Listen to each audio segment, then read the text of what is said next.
Hello everyone, student, welcome in Shipranomics channel. Student, what is Reaganomics? The topic of this very short video is Reaganomics, the economic policy instituted by former President Reagan. So, it is supply side economics. First of all, I would like to tell you what is Reaganomics. It is supply side economics. The one is demand side economics, which was given by John Maynard Keynes. This is supply side economics, which was given by Reagan. And supply side economics became popular when President Reagan only of the US actually put it into practice. And after winning the election of 1881, Reagan came into power in 1881 at a time when American economy was facing stagflation. Stagflation when inflation and unemployment coexist. So what is stagflation? What is supply side economics? What is demand side economics? What is Reaganomics? This video is all about. So first of all, I would like to introduce myself, student. I am Dr. Shipra ma'am. I am UGC NET and JET qualified, and I am PhD from University of Jammu. My specialization is econometrics and mathematical economics, and I have teaching experience of more than 10 years. And this is my mobile number 93206 34901. You can message me on this number. And student, this is my app Shipranomics. You can download my app from Google Play Store. So this video will be bilingual, student, because there's many requests that ma'am please take any video bilingual. So this video will be bilingual, Hindi and in English both. And student, there's one information also. Class Plus has offered 12% off on all the courses on Holi. So this is Holi special coupon of 12%. You can avail this coupon. This is available on my app Shipranomics. Icon is given here. And please purchase your favorite courses. तो चलिए student start करते हैं. What is Reaganomics? Reaganomics, the economic policy instituted by former President Ronald Reagan of US. रीगानॉमिक्स को रीगानॉमिक्स इसलिए कहते हैं क्योंकि Ronald Reagan के द्वारा इसको इंट्रोड्यूस किया गया था जब यूएस इकोनॉमी स्टैगफ्लेशन को फेस कर रही थी. स्टैगफ्लेशन एक ऐसी सिचुएशन होती है, एक ऐसा कंडीशन होता है जब इन्फ्लेशन और अनएम्प्लॉयमेंट दोनों एक साथ किसी भी इकोनॉमी में प्रेजेंट होते हैं. स्टैगफ्लेशन जिसको हम कहते हैं मुद्रास्फीति जनित मंदी, किसी भी इकोनॉमी में जब इन्फ्लेशन और अनएम्प्लॉयमेंट को एग्जिस्ट करते हैं. देखो, दोनों को एग्जिस्ट नहीं कर सकते. अगर अनएम्प्लॉयमेंट है, अगर इन्फ्लेशन है तो अनएम्प्लॉयमेंट थोड़ा कम रहेगा, और अगर इन्फ्लेशन कम है तो अनएम्प्लॉयमेंट थोड़ा ज़्यादा रहेगा. ये कैसे होगा ये भी मैं आपको बताती हूँ. सबसे पहले मैं आपको बताऊंगी कि जो रीगानॉमिक्स है उसको सप्लाई साइड इकोनॉमिक्स कहा गया, पूर्ति पक्ष. आप जैसा जानते हो कि डिमांड साइड इकोनॉमिक्स जो कि दिया गया था कीन्स के द्वारा, जिसको हम कीन्सियन इकोनॉमी भी कहते हैं.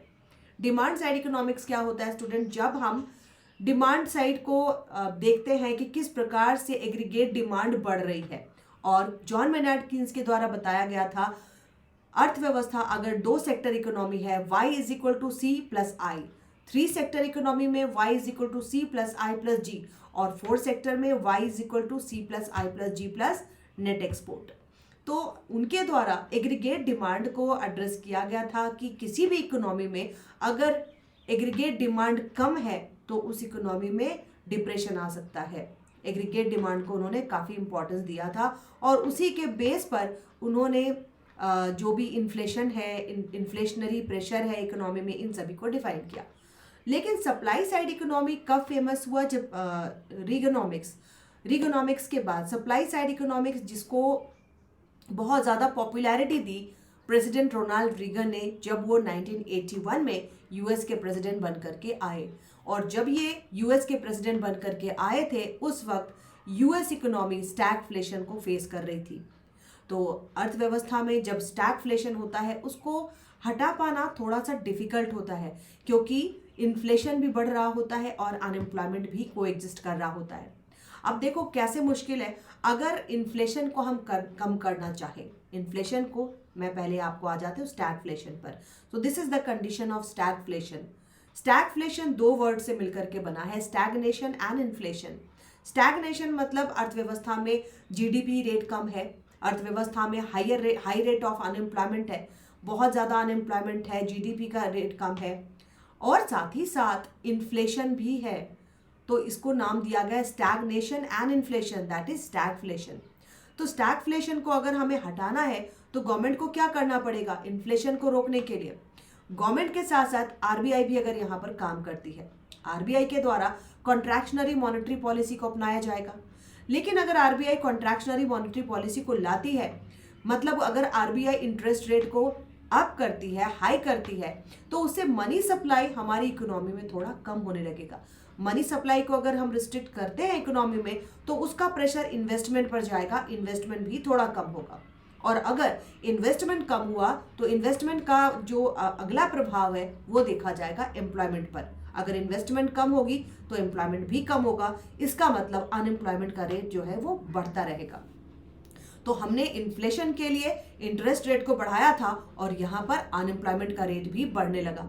तो यहाँ पर अगर आप एक सिचुएशन को कंट्रोल करना चाहें तो दूसरा सिचुएशन भी आप आउट ऑफ कंट्रोल होने लगता है। तो स्टैगफ्लेशन को कंट्रोल करना मुश्किल होता है, इन्फ्लेशन को कंट्रोल करना इजी है, अनएम्प्लॉयमेंट को रेगुलेट करना इजी है, लेकिन दोनों जब एक साथ आते हैं तो इनको कंट्रोल करना मुश्किल होता है। तो सप्लाई साइड इकोनॉमिक्स के टाइम में प्रेसिडेंट रोनाल्ड रीगन के द्वारा कुछ ऐसे उपाय बताए गए जिससे कि स्टैगफ्लेशन को कंट्रोल किया जा सकता था, जिसको उन्होंने सप्लाई साइड थियरी का नाम दिया। The idea that increasing the supply of goods yield economic growth.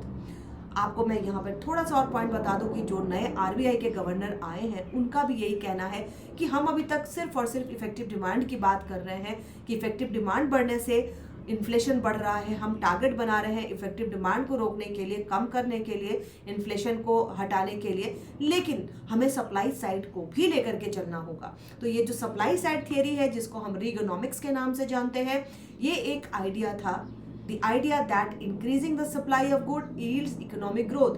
अगर हम सप्लाई साइड पर भी उतना ही ध्यान देंगे जितना हम डिमांड साइड पर दे रहे हैं तो हम इकोनॉमिक ग्रोथ भी पा सकते हैं और साथ ही साथ इन्फ्लेशन को भी कंट्रोल कर सकते हैं। और इन्फ्लेशन को कंट्रोल करने के लिए अगर हम सप्लाई साइड पर ध्यान देंगे, देखो इन्फ्लेशन जो है दो तरीके का होता है, demand pull and supply push. अब देखो अगर सप्लाई पुश इन्फ्लेशन को हम थोड़ा कम करेंगे तो इन्फ्लेशन पर वो प्रभाव नहीं पड़ेगा जो डिमांड पुल का पड़ रहा है। डिमांड पुल का क्या है, अगर हमारे हाथों में पैसे ज़्यादा होते हैं, हम मार्केट में डिमांड बढ़ाते हैं, सप्लाई उतनी रहती नहीं तो इन्फ्लेशन बढ़ जाता है। लेकिन अगर हम सप्लाई को बढ़ाने की कोशिश करेंगे तो प्रभावी मांग को कम करने की ज़रूरत नहीं पड़ेगी और साथ ही साथ एम्प्लॉयमेंट रेट भी बना रहेगा। तो प्रेसिडेंट रोनाल्ड रीगन ने इस पर बहुत ज़्यादा ध्यान दिया और उन्होंने ये 4-5 पॉइंट्स बताए थे जो काफ़ी ज़्यादा इफ़ेक्टिव रहे और इन 4 पॉइंट्स के द्वारा रीगोनॉमिक्स काफ़ी ज़्यादा फेमस हुआ। सो supply side economics became very popular when President Ronald Reagan of the US actually put it into practice in 1981. So the first measure was cutting down the tax rate.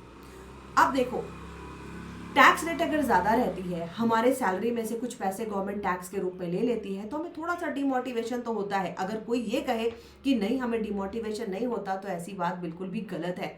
आपकी अपनी hard earn money है, आपकी अपनी salary है, आपका अपना income है, चाहे आप एक हाउस होल्ड के रूप में काम कर रहे हो, चाहे आप एक कंपनी को रन कर रहे हो, किसी भी रूप में अगर आपके अपने पैसे को गवर्नमेंट टैक्स के रूप में लेती है तो आपको एक सैक्रिफाइस, एक त्याग की भावना तो आती है जो हम पब्लिक फाइनेंस में पढ़ते हैं, ठीक है। तो cutting down the tax rate, अगर टैक्स रेट को कट किया जाता है तो हमें एक मोटिवेशन आती है कि हम और अपने पैसे को सेव कर सकते हैं और अगर हम अपने पैसे को सेव करेंगे तो हम इन्वेस्ट भी करेंगे और इन्वेस्ट करेंगे तो एम्प्लॉयमेंट भी जेनरेट होगा। तो ये सप्लाई साइड इकोनॉमी के लिए हमारे जो प्रेसिडेंट थे यूएस के रोनाल्ड रीगन, उन्होंने ये पहला मेजर बताया कि cutting down the tax rate can increase employment rate. दूसरा उन्होंने बोला slowing down the growth of government expenditure. Supply side की बात कर रहे थे, इन्होंने कहा कि गवर्नमेंट एक्सपेंडिचर बढ़ाने से, गवर्नमेंट एक्सपेंडिचर अगर बढ़ता है तो सरकार किस किस चीज़ पर खर्च करती है? सरकार रोड बना सकती है, पुल बना सकती है, इरिगेशन प्रोजेक्ट पे काम कर सकती है, जिससे लोगों को एम्प्लॉयमेंट मिलती है, लोगों के हाथ में पैसे आते हैं और हम क्या करते हैं, डिमांड ज़्यादा करते हैं। तो हमारे जो प्रेसिडेंट थे, हमारे नहीं यूएस के जो प्रेसिडेंट थे सर रीगन का कहना था कि एक तरफ हम सप्लाई साइड को लेकर के चल रहे हैं, cutting down the tax rate को कट कर रहे हैं, जिससे कि लोगों में थोड़ी सी मोटिवेशन आ रही है, लोग बचत कर रहे हैं, आगे इन्वेस्ट कर रहे हैं। साथ ही साथ गवर्नमेंट जो एक्सपेंड कर रही है, गवर्नमेंट जो खर्च कर रही है, उसको भी थोड़ा कम करना चाहिए, जिससे लोगों के हाथ में थोड़े पैसे कम हो। तो लोगों के हाथ में जैसे ही पैसे कम होंगे, इन्फ्लेशन रेट डाउन होगा, और अगर हम टैक्स रेट को भी साथ ही साथ कम करते रहेंगे तो इससे क्या होगा, लोगों में मोटिवेशन आएगा, लोग बचत करेंगे, बचत करके निवेश करेंगे और आगे एम्प्लॉयमेंट जनरेट होगा। तो स्टैगफ्लेशन को कम करने के लिए, स्टैगफ्लेशन को रिमूव करने के लिए ये दो जो फर्स्ट एंड सेकेंड पॉइंट थे उनके काफ़ी ज़्यादा इफेक्टिव रहे। Curtailing the burden of regulation, साथ ही साथ उन्होंने कहा कि जो इकोनॉमी के रेगुलेशन है उनको भी थोड़ा सा कम करना चाहिए। And reducing the growth of money supply को भी थोड़ा कम करके चलना चाहिए। तो ये 4 पॉइंट के द्वारा उन्होंने सप्लाई साइड इकोनॉमी को एड्रेस किया, और उन्होंने उस टाइम पे अपने इकोनॉमिक्स को बताया जिस टाइम पे स्टैगफ्लेशन बहुत बुरी तरह से यूएस इकोनॉमी को पकड़े हुए था। तो इसलिए इसका नाम दिया गया Reaganomics. So Reagan introduced it and it became very popular after president Ronald Reagan of US. तो स्टूडेंट, मुझे आई होप आपको ये बहुत ही अच्छे से समझ में आया होगा। ये कुछ ऐसे टॉपिक्स होते हैं जो आपके एग्ज़ाम के लिए काफ़ी इंपॉर्टेंट होते हैं, और खासकर यूजीसी नेट का एग्ज़ाम या कॉलेज लेक्चरर का एग्ज़ाम, इसमें आपको कभी कभी इस तरह के वर्ड्स दिए जाते हैं। तो मेरी कोशिश रहेगी कि मैं आपको कुछ ऐसे वर्ड बताऊं जो आउट ऑफ सिलेबस हैं, आपके सिलेबस में नहीं होते, लेकिन ये आप इकोनॉमिक का काफ़ी इम्पॉर्टेंट पोर्शन है जो आपको जानना चाहिए। जैसे इसके पहले मैंने एक और वीडियो आपको दी थी एनिमल स्पिरिट पर, what is animal spirit, John Maynard Keynes के द्वारा जो दिया गया था, उस वीडियो का भी लिंक मैं आपको इसके कमेंट बॉक्स में डाल दूंगी। और ये वीडियो आपको कैसी लगी ये मुझे ज़रूर बताइएगा। ये मेरा एक प्रयास है आप लोगों के लिए, एक ऐसा प्रयास जिसमें जो ऐसी चीज़ें हैं इकोनॉमिक्स की जिस पर ध्यान नहीं रहता, अपने सिलेबस में नहीं रहता, लेकिन एग्ज़ाम्स में इससे सवाल आते हैं। तो अगर रीगनॉमिक्स पूछा जाता है तो आई होप आपको मेरी ये वीडियो याद रहेगी। और इसमें अगर आप मेरे इस इनिशिएटिव में कुछ अगर आप अमेंडमेंट चाहते हैं, कुछ और चीज़ों को जोड़ना चाहते हैं, तो कमेंट बॉक्स ओपन है, उसमें आप ज़रूर अपने सजेशन डालें। Your suggestions are more than welcome. Thank you so much, thank you for watching, bye bye, have a nice day.